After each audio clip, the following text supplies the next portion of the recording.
Imaginez-vous l'été, vous allez à la plage, vous êtes probablement habitué à vérifier la qualité de l'eau. C'est une cote qui est attribuée après des prélèvements.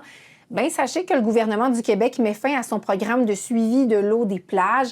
Ça en touche plus de 150 à travers la province. La CEPAC est touchée, puis dans la région, on parle d'une quinzaine de plages. Le nom complet du programme Environnement Plage, il était en place depuis 1970.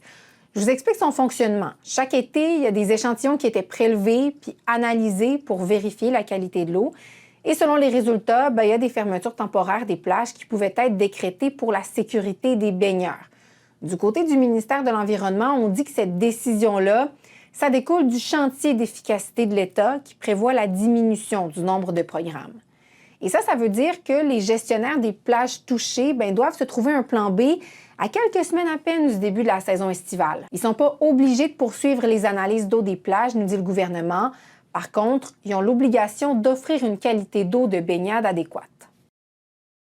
Maintenant, je vous parle des ingénieurs du gouvernement du Québec. Ils disent que les nouveaux bureaux à air ouvert de la fonction publique sont tout simplement mal adaptés pour leurs tâches. Ils vont même jusqu'à dire que c'est trop bruyant, que ça rend la concentration impossible, puis aussi qu'il y a des enjeux en matière de confidentialité. Et ça peut causer des problèmes déontologiques dans certains cas. Ils disent aussi que la situation est pire depuis que les fonctionnaires doivent être présents au bureau 3 jours par semaine, selon le syndicat.